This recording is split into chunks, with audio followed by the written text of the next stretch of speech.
Hey guys, welcome back to our channel. If you're new, hi, I'm Agrima and this is Kubi. Oh, hi, I'm Tanvi, and this is baby Cairo. Cairo, say hi. Hi, everyone. So, in this video, we are going to be talking about mainly do's and don'ts about when you get your first pet. We're going to talk about... What are we going to talk about? We're going to talk about how you can be prepared for your first pet and how you can give them basic trainings. So we are not professional trainers, dog trainers, nothing, but you can trust us because this little buddy here is quite trained. So without any further ado, let's do this. First things first, when you get a pet, you have to be ready for the kind of responsibility that comes with, getting a pet. You are going to have a lot of sleepless nights. You're going to have a lot of biting, teething, everything. You are going to face the blunt of it. So to be honest, be ready to take the responsibility when you're buying a pet. So I'm going to be talking about the first segment where I will be briefing you about what all you need before you get your pet home. So when we were going to get Cairo, so I obviously had Agrima to talk to because she had experience, because she got Scooby before I did. So she obviously had a lot of experience.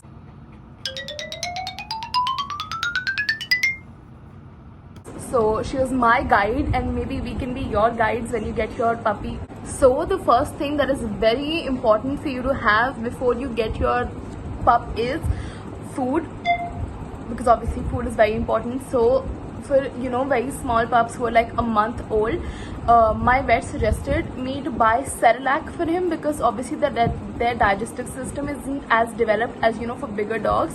So therefore we had to give him Cerelac for, I think he had Cerelac in all the meals of the day for like 15 days because he was really small when he came to us. Now since he's growing up, we have started giving him dog food, and he loves the Royal Canin puppy starter. He always eats that. The next thing that is very important to have before you get your puppy home is a bed for your puppy. When we got Cairo, we were like a couple days late in getting his bed, and that is what caused us the most problem because he doesn't have the habit of sleeping in his bed. I'll link the bed that I got from Amazon, and Agrima will too, so that you guys have a brief idea about the sizes of the beds that you get.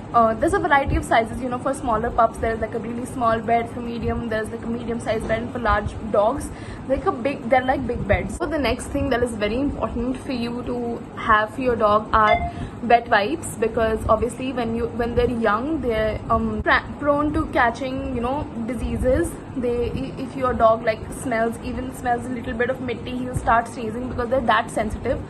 So we have to keep all the surfaces around Cairo very clean.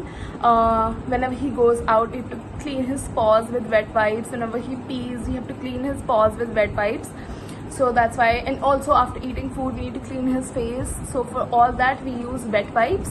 They absolutely cannot take bath until they are 3 months or 2.5-3 months old, because they'll catch cold very easily because like I said, they're like super sensitive. So you cannot ask for advices from your vet, and they will tell you if your puppy is ready to take their first bath or no.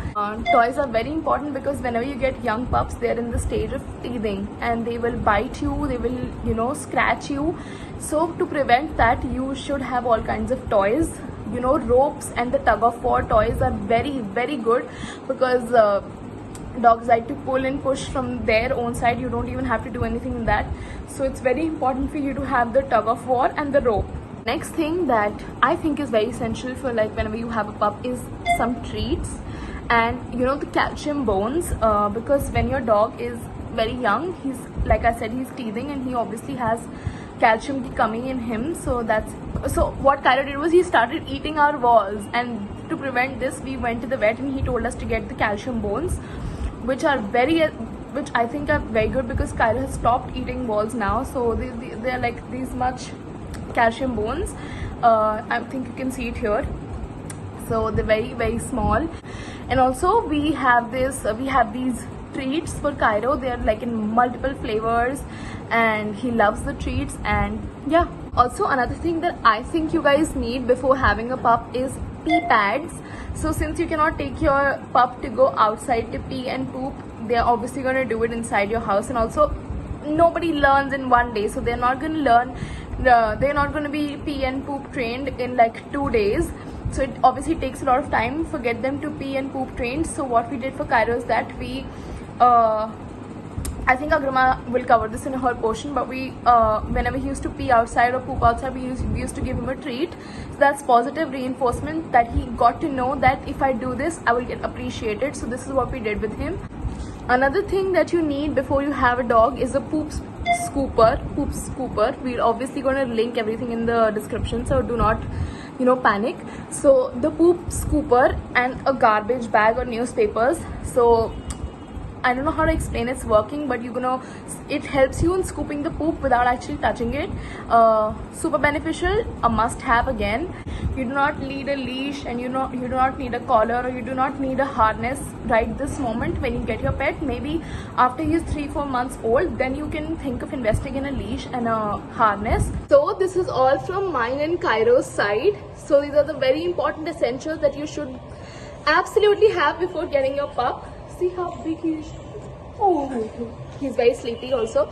So now we're going to hand it over to Agrima and Scooby to proceed as to how to get your dog to train. Say bye, Cairo. Oh, he said bye. So this is the second segment of this video, in which we're going to talk about how you can give them basic training so that it makes your and their life easier, and they can understand things very, very quickly. So the very first thing is that there's no particular time to start with your training. Rewarding any good behavior. So even if it's a very little sit, so if you say sit and then your dog sits, so that is a win. They will get excited about it, so they'll start listening to what you're actually saying. As I stated before, is to bribe them with candies or food that they like. So you'll always have to make sure that they know you're rewarding them with something they like. If you're giving them something that they don't like, that's not called rewarding. Whenever they do something that is not likable, like if he's biting too hard, then what you have to do is, if you give them a command without looking into their eyes, they will not understand that you're scolding them. So you need to say no firmly, and you have to look into his eyes. The next thing to do is to make a list of very basic commands that your dog can learn. So it would start from sit, down, hello, up, jump, and what else do you know, Scoobu? He also nods, by the way. Just dog mom bragging. Scoobu, you see this? You see this? Sit. Sit. It is important for you to understand that your dog is not immediately going to learn how to sit. What you have to do is you have to keep pulling the treat up high in the sky until they actually sit, and when they do, you have to give them the treat. Good boy. Hello. Hello. Good boy. Unknowingly, hello might take a lot of time for your dog to understand. What you have to focus on is that when you say hello, and even if there's the slightest sensation and they pick up their hand, you have to hold the hand and say hello and give them the treat. Hello. Hello, Scoobu. Down. For your little puppy to understand down and up as your commands, you have to make them follow the candy in your hand. So just like Scooby did, I took the candy and pulled it up, so he came up, and when I take it down, he'll go down. That is how they understand up and down. Jump. Good boy. Good boy. Jump. Good boy. Jump is as simple as it looks. You just have to take their treat and take it out of the reach of their mouth. Like, they should jump and then be able to take it. So they'll eventually jump. It might take a few retakes, but yeah, they will. Pay attention to the little signs that your dog gives. If he's scared of something, if he's happy about something, if he wants to go to pee, whatever his reactions are. Like if Scooby would hold pee for too long, he would start getting hiccups. So pay attention to very little details so as to give them training. Dogs also tend to recognize sentences if you talk to them daily about the same thing. So if we'll tell him that do you want to eat curd in Hindi, he will react. I don't want to say it because otherwise he'll get all anxious and he'll want curd then. but he reacts to that one sentence every day because he eats it and he really likes it. So if he reacts to sentences, but he's also 4 months old, so I think you can give your dog that much time to understand things. Right, Scoobu? So another tip is cleanliness. Keep your dogs as clean as possible because it's very important for their hygiene. I know it's said that you should make your dog take bath once a month. Scooby takes a bath every week, and which is why we don't get any smells, touch wood. And I also think that because he lives inside the house, we wipe him with wet wipes every time he comes from outside. Because he plays in the grass and also gets mud on his paws. So make sure you keep them very clean, because otherwise there are chances that they'll have ticks and all of that. So we don't want our dogs to face any of that. Right, Scoobu? Scoobu, let's say bye. So that was it for today's video. If you liked the video, don't forget to like, share, comment and subscribe to our channel. Also hit the notification bell so that you get notified every time we post a video. And thank you for watching. Bye. Scoobu, outro. Scoobu. Hey, Scoobu. Outro. You're blocking me. Oh. Okay.